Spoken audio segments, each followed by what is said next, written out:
আসন্ন বাগাট উচ্চ বিদ্যালয় ম্যানেজিং কমিটির নির্বাচনে মঙ্গলবার দুপুরে বাগাট উচ্চ বিদ্যালয় অফিস কক্ষ থেকে মনোনয়নপত্র সংগ্রহ করলেন বিশিষ্ট শিক্ষানুরাগী মধুখালী উপজেলা প্রেস ক্লাবের সভাপতি মোহাম্মদ মিজানুর রহমান সরদার।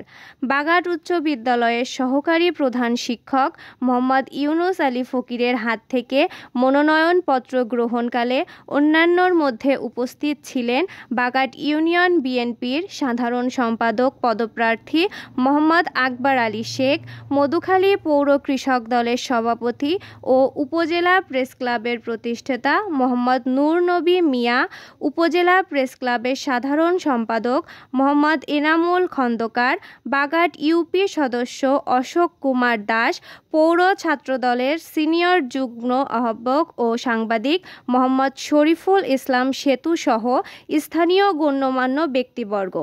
এর আগে সাংবাদিক মিজানুর রহমান ষষ্ঠ শ্রেণী থেকে দশম শ্রেণী পর্যন্ত শিক্ষার্থীদের সাথে মত বিনিময় করেন। এ সময় সদস্য পদপ্রার্থী মোহাম্মদ মিজানুর রহমান শিক্ষার্থীদের অভিভাবকদের কাছে ভোট ও দোয়া প্রার্থনা করেন। এছাড়া তিনি শিক্ষার মান উন্নয়ন কাজে করবেন বলে আশা ব্যক্ত করেন। বিস্তারিত দেখতে থাকুন সাংবাদিক আরিফুল ইসলামের ভিডিও ও তথ্যচিত্রে। বিসমিল্লাহির রহমানির রহিম। ঐতিহ্যবাহী বাগাট উচ্চ বিদ্যালয়ের ম্যানেজিং কমিটি নির্বাচন 2025 আগামী 4 নভেম্বর অনুষ্ঠিত হতে যাচ্ছে।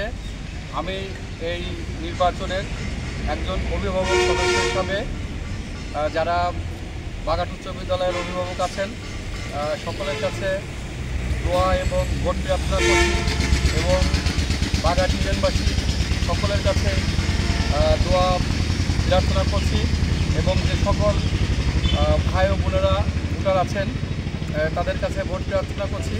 আমার যে উদ্দেশ্য লক্ষ্য, সেই উদ্দেশ্য লক্ষ্য হলো আমাদের 1963 সালে এই বাগাট উচ্চ বিদ্যালয় প্রতিষ্ঠা লাভ করে। তারপর থেকে আমরা জানি যে বাগাট উচ্চ বিদ্যালয় একটি ঐতিহাসিক প্রতিষ্ঠান। এই প্রতিষ্ঠানের শিক্ষার মান উন্নয়নের জন্য আমরা কাজ করতে চাই।